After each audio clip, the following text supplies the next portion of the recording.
കോടിയേരി ബാലകൃഷ്ണൻ മാധ്യമങ്ങളെ കാണുകയാണ്. അതിലേക്ക് അത്തരം കാര്യങ്ങൾ LDF ചർച്ച ചെയ്ത് തീരുമാനമെടുക്കും.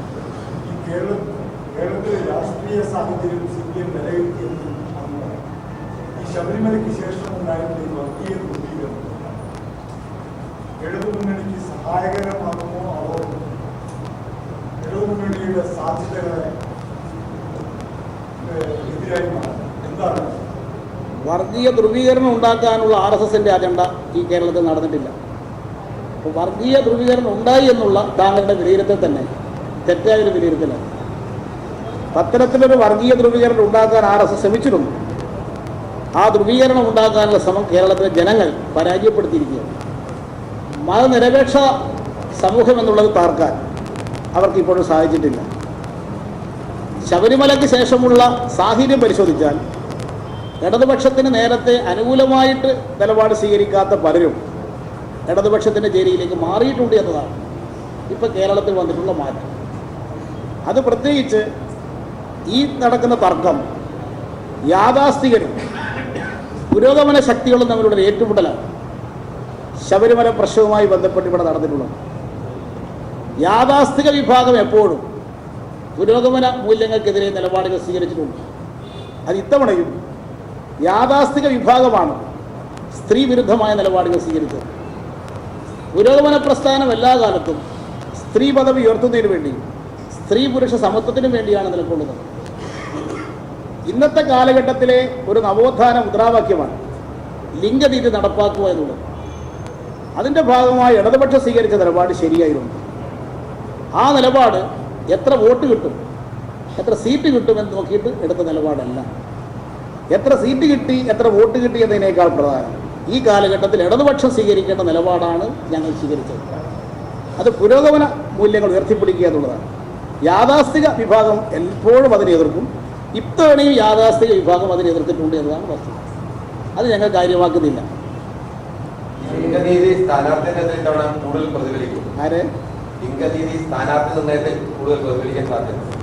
എല്ലാ വശങ്ങളും സ്ഥാനാർത്ഥികൾ തീരുമാനിക്കുന്ന ഘട്ടത്തിൽ ഞങ്ങൾ പരിശോധിക്കും.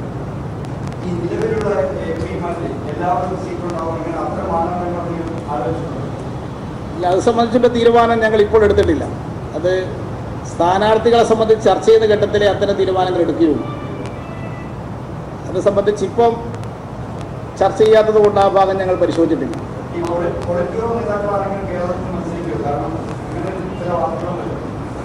സ്ഥാനാർത്ഥി ചർച്ച തുടങ്ങിയാൽ മാത്രമേ അത് പറയാൻ സാധിക്കൂ. നിങ്ങളുടെ ആ ചോദ്യത്തിന് ഉത്തരം പറഞ്ഞാൽ സ്ഥാനാർത്ഥി ചർച്ച തുടങ്ങി എന്നുള്ള വിലയിരുത്തപ്പെടും. ഞാൻ നേരത്തെ പറഞ്ഞ ഉത്തരത്തിന് വിരുദ്ധമാവും. അതിന് ഇപ്പം മറുപടി പറഞ്ഞു.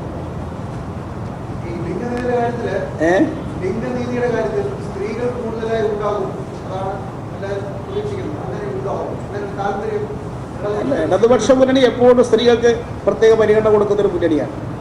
ഇത്തവണ നിയമസഭയിൽ ഉള്ള 13 സ്ത്രീകളും ഇടതുപക്ഷമാണ്. ലോകസഭയിൽ ഇപ്പോഴുള്ള ഒരു സ്ത്രീ ഇടതുപക്ഷമാണ്. അപ്പം ജയിക്കുന്ന ഒരു സീറ്റിലും കഴിഞ്ഞ തവണ UDF സ്ത്രീകളെ നിർത്തിയിട്ടില്ല. അപ്പോൾ സ്ത്രീകളോടുള്ള പ്രശ്നത്തിൽ UDFിൻ്റെ നിലപാട് എപ്പോഴും സ്ത്രീ വിരുദ്ധമാണ്. അതുകൊണ്ടാണ് നിയമസഭയിൽ ഒരു സ്ത്രീയും എത്താതായി പോയത്. ഞങ്ങൾ എല്ലാ കാലത്തും സ്ത്രീകളെ ലോകസഭയിൽ എത്തിക്കാൻ ശ്രമിച്ചവരാണ്. രാജ്യസഭയിലും സ്ത്രീകളെ അയച്ചത് ഇടതുപക്ഷമാണ്. അതുകൊണ്ട് സ്ത്രീകൾക്ക് അർഹമായ പ്രാതിനിധ്യം കൊടുക്കണം എന്നുള്ള നിലപാട് തന്നെയാണ് CPM-ന്.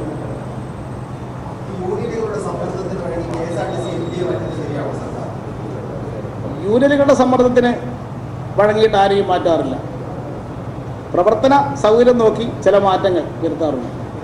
അതിൻ്റെ ഭാഗമായി ചില മാറ്റങ്ങൾ വരുത്തിയെന്ന് മാത്രമേ ഉള്ളൂ. യൂണിയനുകൾക്ക് സമ്മർദ്ദം ചെലുത്തി മാറ്റാൻ സാധിക്കുന്നതല്ല ഒരു പോസ്റ്റ്. സർക്കാരിൻ്റെ പ്രവർത്തന സൗകര്യമാണ് പ്രധാനമായിട്ടുള്ളത്. അയാളൊരു സ്ഥിരം MD അല്ല അവിടെ ഉണ്ടായിരുന്ന ആൾ. IPS ഉദ്യോഗസ്ഥരാണ്. IPS ഉദ്യോഗസ്ഥന് മറ്റൊരു സ്ഥലത്ത് കേന്ദ്രീകരിക്കണമെന്നുള്ള അവസ്ഥ വന്നാൽ അപ്പുറത്തേക്ക് മാറ്റും. അത് സർക്കാരിൻ്റെ പ്രവർത്തന സൗകര്യമാണ് മുഖ്യം.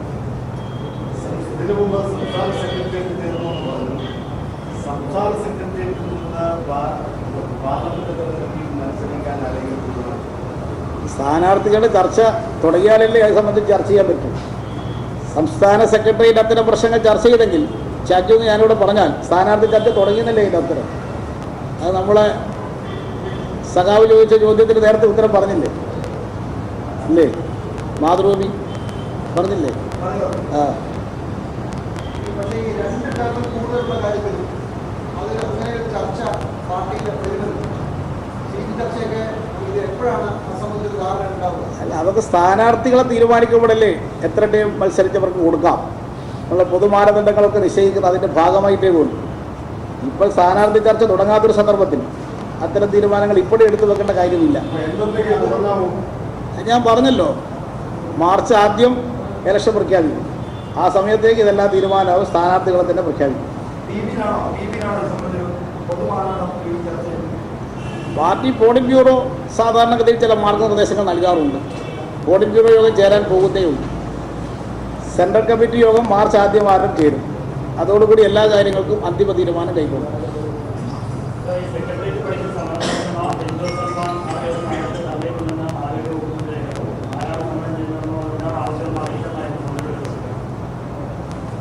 മന്ത്രി എന്താണ് പ്രതികരിച്ചത് ഞാൻ മനസ്സിലാക്കിയിട്ടില്ല. അദ്ദേഹത്തെ പ്രതികരണം അറിയാതെ മറ്റൊരു പ്രതികരണം നടത്തുന്നത് ശരിയല്ലോ. സമരം സംബന്ധിച്ച് ഏത് ആളുടെ പ്രശ്നവും ഗവൺമെൻറ് പരിഹരിക്കാൻ വേണ്ടി ശ്രമിക്കും. എപ്പോഴും എൻഡോസൾഫാൻ ദുരിതബാധിതരുടെ കൂടെ നിൽക്കുന്നൊരു സർക്കാരാണ് കേരളത്തിലെ സർക്കാർ. അതുകൊണ്ട് പരമാവധി പരിഗണന എൻഡോസൾഫാൻ ദുരിതബാധിതർക്ക് ഗവൺമെൻറ് കൊടുക്കും. ഇത്തവണത്തെ ബഡ്ജറ്റിലും അതിനാവശ്യമായ തുക നീക്കി വെച്ചിട്ടുണ്ട്. ഏത് പ്രശ്നവും എൻഡോസൾഫാൻ ദുരിതബാധിതരുടെ പ്രശ്നം അത് പ്രത്യേക പരിഗണന കൊടുത്ത് ഇടപെടുന്ന ഗവൺമെൻറ്റാണ് കേരളത്തിലെ LDF സർക്കാർ.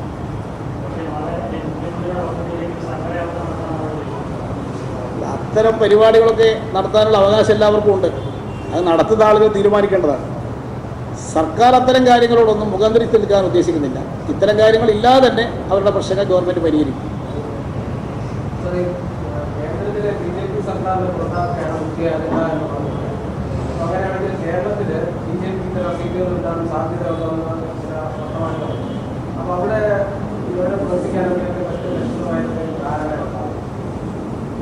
കേരളത്തിൽ BJP 20 സീറ്റിൽ തോൽപ്പിക്കാനുള്ള ശക്തി ഇടതുപക്ഷ മുന്നണിക്കുണ്ട്.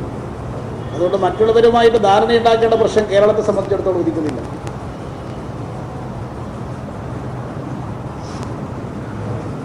ശരി. PM സംസ്ഥാന കമ്മിറ്റി യോഗത്തിന് ശേഷം കോടിയേരി ബാലകൃഷ്ണൻ മാധ്യമങ്ങളെ കാണുകയായിരുന്നു. മാർച്ച് 2-ന് തെരഞ്ഞെടുപ്പ് പ്രചരണത്തിന് തുടക്കം കുറിക്കുമെന്ന് അദ്ദേഹം പറഞ്ഞിരിക്കുകയാണ്. പാർട്ടി തെരഞ്ഞെടുപ്പിനെ നേരിടാൻ എല്ലാ രീതിയിലും സജ്ജമായിരിക്കുന്നുവെന്നും അദ്ദേഹം പറഞ്ഞിരിക്കുന്നു. മാത്രമല്ല, കേന്ദ്ര ബജറ്റിനെതിരെയും അദ്ദേഹത്തിന്റെ വിമർശനം ഉയർന്നിരിക്കുകയാണ്. എങ്ങനെ വാഗ്ദാനങ്ങൾ നടപ്പിലാക്കാനുള്ളതല്ല എന്ന് തെളിയിക്കുന്നതാണ് കേന്ദ്ര ബജറ്റെന്നും കോടിയേരി ബാലകൃഷ്ണൻ ഇപ്പോൾ മാധ്യമങ്ങളോട് പറഞ്ഞിരിക്കുന്നു. തത്സമയ ദൃശ്യങ്ങളാണ് നമ്മൾ കണ്ടത്. തെരഞ്ഞെടുപ്പിനെ നേരിടാൻ CPIM സജ്ജമെന്ന് കോടിയേരി ബാലകൃഷ്ണൻ. തെരഞ്ഞെടുപ്പ് പ്രചരണങ്ങൾ മാർച്ച് 2-ന് ആരംഭിക്കും. സംസ്ഥാനം ഇടതുപക്ഷത്തിന് അനുകൂലമെന്നും കോടിയേരി. നടപ്പാക്കാനുള്ളതല്ല വാഗ്ദാനങ്ങളെന്ന് തെളിയിക്കുന്നതാണ് കേന്ദ്ര ബജറ്റെന്നും കോടിയേരി പറഞ്ഞിരിക്കുകയാണ്. കൂടുതൽ വിവരങ്ങളുമായി റിനു ചേരുകയാണ്. റിനു, കോടിയേരി ബാലകൃഷ്ണൻ മാധ്യമങ്ങളെ കണ്ടിരിക്കുകയാണ്. CPIM സംസ്ഥാന കമ്മിറ്റി യോഗത്തിന് ശേഷം യോഗത്തിലെടുത്ത തീരുമാനങ്ങളെക്കുറിച്ച് അദ്ദേഹം പറഞ്ഞ കാര്യങ്ങൾ എന്തൊക്കെയാണ്? സംസ്ഥാന കമ്മിറ്റി യോഗം ചേർന്നതിനു ശേഷം AKG സെന്ററിൽ വെച്ച് മാധ്യമങ്ങളെ കാണുകയായിരുന്നു CPIMന്റെ സംസ്ഥാന സെക്രട്ടറി കോടിയേരി ബാലകൃഷ്ണൻ. ലോക്സഭാ തെരഞ്ഞെടുപ്പിൽ കൂടുതൽ സീറ്റുകളിൽ വിജയിക്കുവാനുള്ള പ്രവർത്തനങ്ങൾ നടത്തുവാൻ വേണ്ടി സംസ്ഥാന കമ്മിറ്റിയിൽ തീരുമാനമുണ്ടായതായും രാജ്യത്ത് ഒരു മതനിരപേക്ഷ സർക്കാരിനെ ഭരണത്തിലെത്തിച്ചുകൊണ്ട് LDFന്റെ അംഗസംഖ്യ ലോക്സഭയിൽ കൂട്ടാനും തീരുമാനമായി എന്നുള്ള ഒരു പ്രതികരണവും അദ്ദേഹത്തിന്റെ ഭാഗത്തു നിന്നുണ്ടായി. മാർച്ച് മാസം 2-ാം തീയതി തൃശൂരിൽ ഒരു മാർച്ച് സംഘടിപ്പിച്ചുകൊണ്ട് ലോക്സഭാ തെരഞ്ഞെടുപ്പിനുമായി ബന്ധപ്പെട്ടിട്ടുള്ള ഇലക്ഷൻ പ്രചരണത്തിന് തുടക്കമാക്കും എന്നുള്ള ഒരു കാര്യവും അദ്ദേഹം അറിയിച്ചു. ഇലക്ഷൻ നേരിടാൻ എല്ലാ രീതിയിലും പാർട്ടി സജ്ജമായി കഴിഞ്ഞു. പുറത്തുവരുന്ന സർവേ റിപ്പോർട്ടുകളൊന്നും തന്നെ ശരിയല്ല. ആ സർവേ റിപ്പോർട്ടുകളെല്ലാം തന്നെ അടിസ്ഥാനരഹിതമായിട്ടുള്ളതാണ്. ഇതെല്ലാം ഒരു ആസൂത്രിത റിപ്പോർട്ടുകൾ മാത്രമേ കണക്കാക്കാൻ കഴിയൂ എന്നുള്ളൊരു കാര്യവും അദ്ദേഹം മുന്നോട്ട് വെച്ചു. സംസ്ഥാനത്ത് 14 ജില്ലകളിലും കേരള ബജറ്റുകൾ വിലയിരുത്തുവാൻ വേണ്ടി ഒരു സെമിനാറുകൾ ഇലക്ഷൻ മുമ്പായി സംഘടിപ്പിക്കുവാനും കമ്മിറ്റിയിൽ തീരുമാനമുണ്ടായിട്ടുണ്ട്. തിരുവനന്തപുരത്ത് EMS അക്കാദമിയിൽ വെച്ച് നടക്കുന്ന സെമിനാറിൽ മുഖ്യമന്ത്രിയും ധനമന്ത്രി ഉൾപ്പെടെയുള്ളവർ പങ്കെടുക്കും എന്നുള്ള ഒരു കാര്യവും അദ്ദേഹം അറിയിച്ചു. മറ്റ് ജില്ലകളിൽ നടക്കുന്ന സെമിനാറിൽ ഓരോ സെമിനാറിലും ഓരോ മന്ത്രിമാർ പങ്കെടുക്കും എന്നുള്ള ഒരു കാര്യവും വ്യക്തമാക്കിയിട്ടുണ്ട്. മാർച്ച് 11-നുള്ളിൽ തന്നെ ഈ സെമിനാറുകൾ പൂർത്തിയാക്കും. ഒപ്പം BJPയുടെ വാഗ്ദാനങ്ങൾ ഒന്നും തന്നെ നടപ്പിലാക്കാതെ മുന്നോട്ട് പോവുകയാണ് കേന്ദ്ര സർക്കാർ. കാർഷിക മേഖലയ്ക്ക് നൽകിയിരുന്ന ഒരു ഉറപ്പും ഈ ബജറ്റിൽ നടപ്പാക്കുവാൻ വേണ്ടി അവർക്ക് കഴിഞ്ഞില്ല. ഇതെല്ലാം തന്നെ പരിഗണിച്ചുകൊണ്ടാണ് ഒരു സംസ്ഥാന ബജറ്റ് ധനമന്ത്രി തോമസ് ഐസക് അവതരിപ്പിച്ചത് എന്നുള്ള ഒരു കാര്യവും അദ്ദേഹം അറിയിച്ചു. മറ്റൊന്ന്, CPIMന്റെ സംസ്ഥാന കൺട്രോൾ കമ്മീഷനുമായി ബന്ധപ്പെട്ടുകൊണ്ട് പുനഃസംഘടിപ്പിച്ച ഒരു കാര്യമാണ്. 5 അംഗങ്ങളുള്ളതിൽ പുതിയതായി 3 അംഗങ്ങളെയാണ് അതിൽ ചേർത്തിരിക്കുന്നത്. M Vijayakumar, KV Abdul Khader Guruvayur MLA, അതുപോലെ തന്നെ പനോളി വത്സൻ എന്നിവരാണ് പുതിയ അംഗങ്ങൾ. മറ്റൊരു കാര്യം അദ്ദേഹം പ്രതികരിച്ചത് കേരള കോൺഗ്രസിലെ പ്രശ്നങ്ങളെ കുറിച്ചാണ്. കേരള കോൺഗ്രസിൽ എന്നും പ്രശ്നങ്ങൾ തന്നെയാണ്. അതിന് പിന്നാലെ പോകാൻ പാർട്ടി എന്തായാലും തീരുമാനിച്ചിട്ടില്ല. UDF നയങ്ങൾക്ക് എതിരാണ് അവരുടെ അഭിപ്രായമെങ്കിൽ പരസ്യമായി രംഗത്ത് വരട്ടെ എന്നുള്ള ഒരു കാര്യമായിരുന്നു അദ്ദേഹം മുന്നോട്ട് വെച്ചത്. മറ്റൊന്ന്, ലോക്സഭാ തെരഞ്ഞെടുപ്പുമായി ബന്ധപ്പെട്ടുള്ള ഒരു സ്ഥാനാർത്ഥി നിർണയത്തെക്കുറിച്ചുള്ള ചോദ്യമായിരുന്നു മാധ്യമപ്രവർത്തകരുടെ ഭാഗത്തു നിന്ന് ഉണ്ടായത്. എന്നാൽ സ്ഥാനാർത്ഥി നിർണയത്തിലെ മാനദണ്ഡങ്ങൾ ഒന്നും തന്നെ ഇതുവരെയും ചർച്ച ചെയ്തിട്ടില്ല. സ്ഥാനാർത്ഥി നിർണയത്തെക്കുറിച്ച് പോലും ചർച്ച ചെയ്തിട്ടില്ല എന്നുള്ളൊരു കാര്യമാണ് അദ്ദേഹം മുന്നോട്ട് വെച്ചത്. ഇലക്ഷൻ പ്രഖ്യാപിക്കുന്ന മുറയ്ക്കായിരിക്കും ഇത്തരത്തിലൊരു ചർച്ച മുന്നോട്ട് വെക്കുക. സീറ്റ് വിഭജന ചർച്ചകൾ ഒരാഴ്ചയ്ക്കുള്ളിൽ തന്നെ പൂർത്തിയാക്കാൻ സാധ്യതയുണ്ട്. ഉഭയകക്ഷി ചർച്ചകൾ ഉടൻ ആരംഭിക്കും എന്നുള്ള ഒരു കാര്യവും അദ്ദേഹം മുന്നോട്ട് വെച്ചു. പ്രിയ, ശരി. CPIM സംസ്ഥാന കമ്മിറ്റി യോഗത്തിന് ശേഷം കോടിയേരി ബാലകൃഷ്ണൻ മാധ്യമങ്ങളെ കണ്ടിരിക്കുകയാണ്.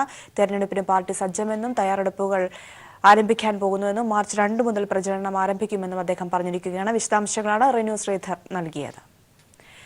ഋഷികേശ് ശുക്ല പുതിയ CBI ഡയറക്ടർ. തീരുമാനം പ്രധാനമന്ത്രി അധ്യക്ഷനായ സമിതിയുടേത്. മധ്യപ്രദേശ് മുൻ DGPയാണ് ഋഷികേശ് ശുക്ല. വിവരങ്ങളുമായി ശരത് ചേരുകയാണ്. ശരത്, അങ്ങനെ CBI മേധാവിയായി ഋഷികേശ് ശുക്ലയെ തെരഞ്ഞെടുത്തിരിക്കുകയാണ് പ്രധാനമന്ത്രി അധ്യക്ഷനായ സമിതി. എന്താണ് ഇതിന്റെ കൂടുതൽ വിവരങ്ങൾ? പ്രിയ, ഏറെക്കാലം നീണ്ട CBIയിലെ അധികാര തർക്കങ്ങളും അതുപോലെയുള്ള വിവാദങ്ങളും അവസാനിപ്പിച്ചുകൊണ്ടാണ് 1983 മധ്യപ്രദേശ് കേഡറിലെ ഉദ്യോഗസ്ഥനും മുൻ മധ്യപ്രദേശ് DGPയുമായ ഋഷികുമാർ ശുക്ലയെ പുതിയ CBI ഡയറക്ടർ സ്ഥാനത്തേക്ക് ഇപ്പോൾ തീരുമാനിച്ചിരിക്കുന്നത്. പ്രധാനമന്ത്രി അധ്യക്ഷനായ സെലക്ഷൻ കമ്മിറ്റിയാണ് ഇത് സംബന്ധിച്ച ഒരു നിർദ്ദേശം നൽകിയത്. ഈ സെലക്ഷൻ കമ്മിറ്റിയുടെ നിർദ്ദേശം പരിഗണിച്ചുകൊണ്ട് കേന്ദ്ര ക്യാബിനറ്റ് നിയമന കമ്മിറ്റി സെക്രട്ടറി PK ത്രിപാഠി നിയമന ഉത്തരവും നടത്തിയിരിക്കുകയാണ്. സെലക്ഷൻ കമ്മിറ്റി അന്തിമഘട്ടത്തിൽ പരിഗണിച്ച രജനീകാന്ത് മിശ്ര, ജാവീദ് അഹമ്മദ്, SS ദേശ്വാൾ തുടങ്ങിയ ആളുകളെ മറികടന്നുകൊണ്ടാണ് ശുക്ലയ്ക്ക് ഈ ഇത്തരമൊരു അവസരം ലഭിച്ചിരിക്കുന്നത്. നേരത്തെ മധ്യപ്രദേശിലെ കോൺഗ്രസ് സർക്കാർ അടുത്തിടെ ശുക്ലയെ മധ്യപ്രദേശ് DGP സ്ഥാനത്ത് നിന്നും മാറ്റിയിരുന്നു. ഇതിന് പിന്നാലെയാണ് അദ്ദേഹത്തിന് പുതിയ സ്ഥാനലബ്ധി ലഭിച്ചിരിക്കുന്നത്. 1983, 1984 വർഷങ്ങളിലെ IPS ബാച്ചുകാരിൽ നിന്ന് ഏതാണ്ട് 80ഓളം ഉദ്യോഗസ്ഥരെയായിരുന്നു ആദ്യഘട്ടത്തിൽ ഡയറക്ടർ സ്ഥാനത്തേക്ക് പരിഗണിച്ചിട്ടുണ്ടായിരുന്നത്. ഇതിന് ഏറ്റവും ഒടുവിലാണ് ഇപ്പോൾ ഋഷികുമാർ ശുക്ലയെ ഡയറക്ടർ സ്ഥാനത്തേക്ക് നിയമിക്കാൻ വേണ്ടി തീരുമാനമായിരിക്കുന്നത്. നേരത്തെ ഡയറക്ടർ നിയമനത്തിനായി സെലക്ഷൻ കമ്മിറ്റി 2 തവണ യോഗം ചേർന്നിരുന്നു. ആദ്യ ഘട്ടത്തിൽ കോൺഗ്രസ് ലോക്സഭാ കക്ഷി നേതാവായ മല്ലികാർജ്ജുന ഖാർഗെ 80ഓളം ഉദ്യോഗസ്ഥരുടെ വിശദാംശങ്ങൾ ഇല്ല എന്ന് ചൂണ്ടിക്കാണിച്ചുകൊണ്ട് യോഗം പിന്നെ ഒരു ദിവസത്തേക്ക് മാറ്റിവെക്കണമെന്ന് ആവശ്യപ്പെടുകയായിരുന്നു. അതിനെ തുടർന്ന് ഇന്നലെയും യോഗം ചേരുകയായിരുന്നു. ഇന്നലെ യോഗം ചേർന്ന ഘട്ടത്തിൽ ഡയറക്ടറുടെ കാര്യത്തിൽ തീരുമാനമായിട്ടില്ല എന്നുള്ള സൂചനകളായിരുന്നു പുറത്തു വന്നത്. എന്നാൽ പിന്നീട് ഈ യോഗത്തിൽ തന്നെ തീരുമാനമാകുന്ന ഒരു സാഹചര്യമായിരുന്നു ഉണ്ടായിരിക്കുന്നത്. 2 വർഷത്തേക്കാണ് ഇപ്പോൾ ഋഷികുമാർ ശുക്ലയെ നിയമിച്ചിരിക്കുന്നത്. നേരത്തെ സുപ്രീം കോടതി ഇന്നലെ CBI ഡയറക്ടറുടെ നിയമനം ഉടൻ വേണമെന്ന് നിർദ്ദേശിച്ചുകൊണ്ട് ഒരു കൃത്യമായ ഒരു ഉത്തരവിറക്കിയിരുന്നു. ഇതിന് പിന്നാലെയാണ് ഡയറക്ടർ നിയമനം എന്നതും ശ്രദ്ധേയമാണ്. ജനുവരി 10 അലോക് കുമാർ വർമ്മയെ CBI ഡയറക്ടർ സ്ഥാനത്ത് നിന്നും പുറത്താക്കിയതിനു ശേഷം താൽക്കാലിക ഡയറക്ടറായ നാഗേശ്വർ റാവു ആയിരുന്നു CBIയുടെ പ്രവർത്തനങ്ങളൊക്കെ തന്നെ നടത്തിയിട്ടുണ്ടായിരുന്നത്. ഏതായാലും ഇനി നാഗേശ്വർ റാവുവിൽ നിന്നും ഏറ്റവും അടുത്ത് തന്നെയുള്ള ഒരു ദിവസം ഋഷികുമാർ ശുക്ല ചുമതല ഏറ്റെടുക്കുമെന്ന് തന്നെയാണ് മനസ്സിലാക്കുന്നത്. ഡെപ്യൂട്ടി ഡയറക്ടർ സ്ഥാനത്ത് നിന്ന് രാകേഷ് അസ്താനയും അതുപോലെ തന്നെ ഡയറക്ടറായിട്ടുള്ള അലോക് കുമാർ വർമ്മയും തമ്മിലുള്ള പരസ്യമായ ഏറ്റുമുട്ടലുകളെ തുടർന്ന് വലിയ വിവാദങ്ങൾ CBI അതുപോലെ തന്നെ കേന്ദ്ര സർക്കാരും തമ്മിൽ ഉണ്ടായിരുന്നു. ഇതിനെ തുടർന്ന് അലോക് കുമാർ വർമ്മയെ കേന്ദ്ര സർക്കാർ ഇടപെട്ട് ഡയറക്ടർ സ്ഥാനത്ത് നിന്ന് മാറ്റുകയും പകരം നാഗേശ്വർ റാവുവിനെ ഇടക്കാലം ഡയറക്ടറായി നിയമിക്കുകയും ചെയ്തിട്ടുണ്ടായിരുന്നു. എന്നാൽ പിന്നീട് സുപ്രീം കോടതി തന്നെ അലോക് കുമാർ വർമ്മയെ പുറത്താക്കിയത് തെറ്റെന്ന് ചൂണ്ടിക്കാണിച്ചുകൊണ്ട് വിധി പ്രസ്താവം നടത്തിയിരുന്നു. പക്ഷേ അതേസമയം തന്നെ സെലക്ഷൻ കമ്മിറ്റിക്ക് അലോക് വർമ്മയെ തുടർന്ന് നിയമിക്കണമോ എന്നതിൽ തീരുമാനമെടുക്കാമെന്നും പറഞ്ഞിരുന്നു. ഈ ഒരു അവസരം മുതലെടുത്തുകൊണ്ട് അലോക് കുമാർ വർമ്മ നാഗേശ്വർ റാവു നടത്തിയ മുഴുവൻ ട്രാൻസ്ഫറുകളും റദ്ദാക്കിക്കൊണ്ട് വീണ്ടും വിവാദങ്ങൾ സൃഷ്ടിക്കുന്ന ഒരു സാഹചര്യമാണ് ഉണ്ടായത്. ഇതിന്റെ ഏറ്റവും ഒടുവിൽ വീണ്ടും സെലക്ഷൻ കമ്മിറ്റി യോഗം ചേർന്നുകൊണ്ട് കോൺഗ്രസ് ലോക്സഭാ കക്ഷി നേതാവായ മല്ലികാർജ്ജുന ഖാർഗെയുടെ എതിർപ്പ് മറികടന്നുകൊണ്ട് സെലക്ഷൻ കമ്മിറ്റി അലോക് കുമാർ വർമ്മയെ പുറത്താക്കിയതായി ഉത്തരവിടുകയും അതോടൊപ്പം തന്നെ അദ്ദേഹത്തെ ഫയർ ആൻഡ് റെസ്ക്യൂ DGP ആയും നിയമിക്കുകയും ചെയ്യുകയായിരുന്നു. ഈ രീതിയിൽ നിരവധിയായ വിവാദങ്ങളൊക്കെ തന്നെ ഉണ്ടായ ഒരു കഴിഞ്ഞ ഒരു 2-3 മാസങ്ങളായി CBIയിൽ ഉണ്ടായിരുന്നു.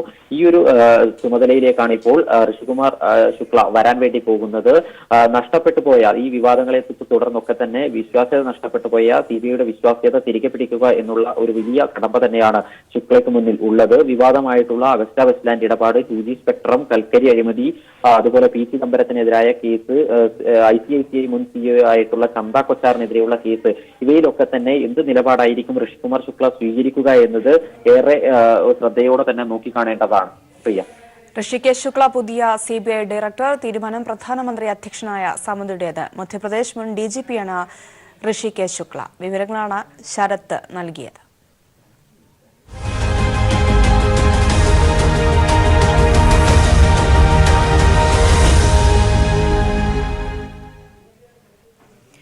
മുസ്ലിം ലീഗ് ഉന്നതാധികാര സമിതി യോഗത്തിന് തൊട്ടുമുൻപ് KPCC അധ്യക്ഷൻ പാണക്കാട്ടെത്തി സമവായ ശ്രമം. 3ാം സീറ്റ് വേണമെന്ന നിലപാടിൽ ലീഗ് ഉറച്ചു നിൽക്കുന്ന സാഹചര്യത്തിലാണ് കൂടിക്കാഴ്ച. അതേസമയം വിട്ടുവീഴ്ച ആവശ്യമില്ലെന്ന നിലപാടിലാണ് ലീഗ് നേതാക്കൾ. ഉന്നതാധികാര സമിതി യോഗം ചേരുന്നതിന് തൊട്ടുമുമ്പായാണ് KPCC അധ്യക്ഷൻ പാണക്കാടെത്തി ഹൈദരലി തങ്ങളുമായി കൂടിക്കാഴ്ച നടത്തിയത്. 3ാം സീറ്റെന്ന കടുംപിടുത്തത്തിൽ വിട്ടുവീഴ്ച ആവശ്യപ്പെട്ടായിരുന്നു സന്ദർശനം. ഇക്കാര്യങ്ങൾ ഉന്നതാധികാര സമിതി യോഗത്തിന് ശേഷം ഉഭയകക്ഷി ചർച്ചയിൽ സംസാരിക്കാമെന്നായിരുന്നു ഹൈദരലി തങ്ങളുടെ നിലപാട്. ജനമഹായാത്രയ്ക്ക് പിന്തുണ തേടിയാണ് പാണക്കാട്ടെത്തിയതെന്നായിരുന്നു മുല്ലപ്പള്ളിയുടെ വിശദീകരണം. ഞാൻ പറഞ്ഞല്ലേ, മുസ്ലിം ലീഗും ഞങ്ങളും തമ്മിലുള്ള ബന്ധത്തെക്കുറിച്ച് നിങ്ങൾ എന്താ മനസ്സിലാക്കുന്നത്? 50 വർഷക്കാലത്തെ ബന്ധമാണുള്ളത്. മാത്രമല്ല ആ ബന്ധം ഇന്നുവരെ ഒലിയാതെ കൊണ്ടുപോയിട്ടുണ്ട്. ഒരിക്കൽ പോലും മുസ്ലിം ലീഗ് കോൺഗ്രസ് തമ്മിൽ എന്തെങ്കിലും ഒരു പ്രശ്നത്തിന്റെ പേരിൽ ആ ബന്ധം ഒലിഞ്ഞു പോയിട്ടില്ല, ഒലിയേയില്ല. അത് സുദൃഢമായിട്ട് മുന്നോട്ട് പോവുകയുള്ളൂ. ലീഗ് അങ്ങനെ ഒരു ആവശ്യം ഇപ്പോൾ വെച്ചിട്ടുണ്ടോ? ഒന്നാമത് ചർച്ചകൾ പോലും ആയിട്ടില്ലല്ലോ. ലീഗിന്റെ കമ്മിറ്റികൾ പോലും അതിനെക്കുറിച്ച് ചർച്ചകൾ നടത്തിയിട്ടില്ല. പിന്നെ നമ്മൾ എന്തിനാ ഈ കാര്യങ്ങളെ കുറിച്ച്? UDF തികഞ്ഞ ആത്മവിശ്വാസമാണുള്ളത്.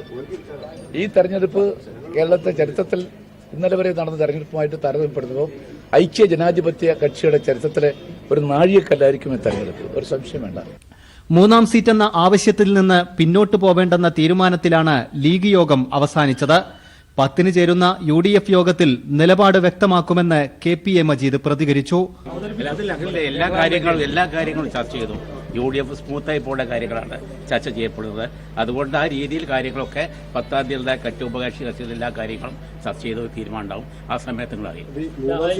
3ാം സീറ്റുകളല്ല, എല്ലാ കാര്യങ്ങളും ഡിസ്കസ് ചെയ്യും. MP-മാരായ PV Abdul Wahab, PK Kunhalikutty, ET Muhammad Basheer, MK Muneer, KPA Majeed തുടങ്ങിയവർ യോഗത്തിൽ പങ്കെടുത്തു.